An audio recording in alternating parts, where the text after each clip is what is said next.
کبھی بادشاہ لوگ بھی اپنی بیٹیوں کے نام پیغمبر کی بیٹیوں والے رکھتے تھے.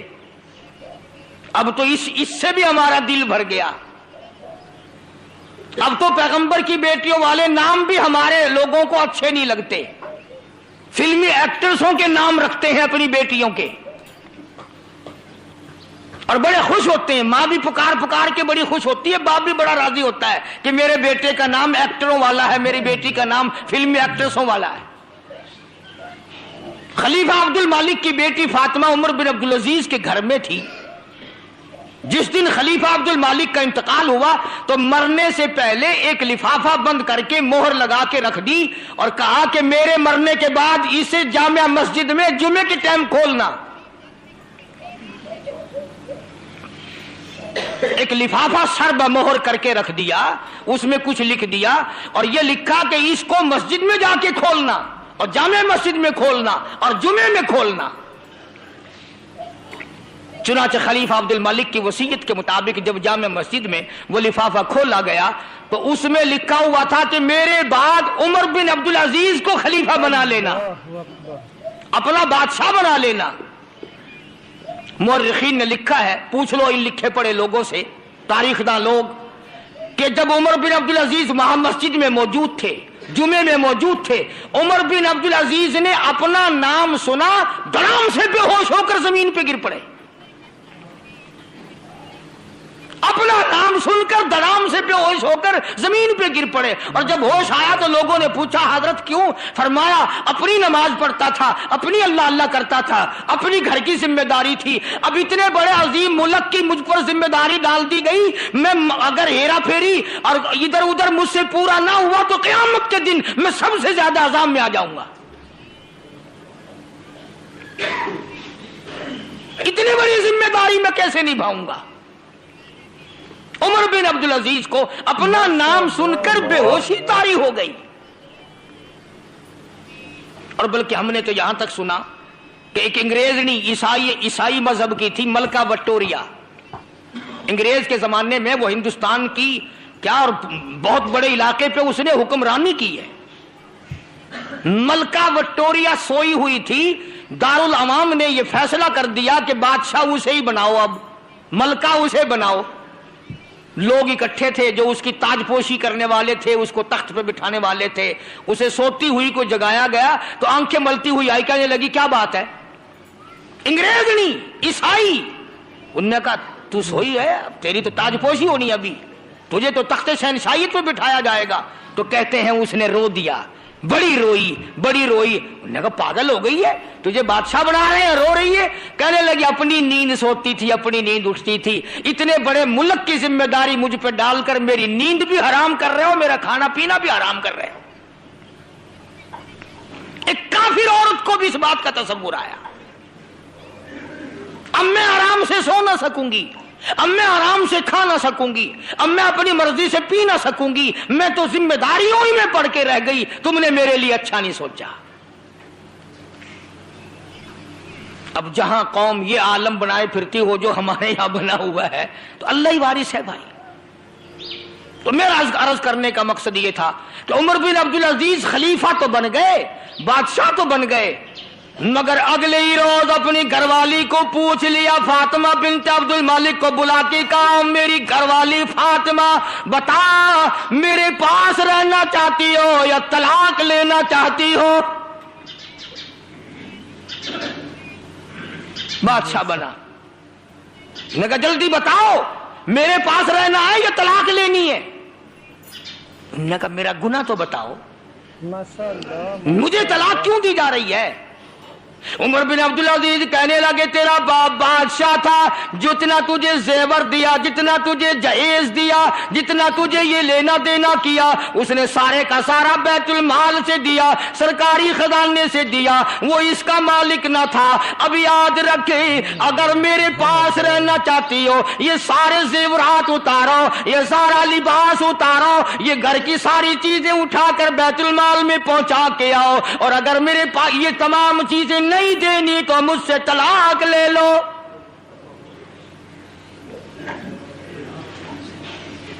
اگر یہ چیزیں واپس نہیں کرنی, مستقل کیسٹ ہے میری,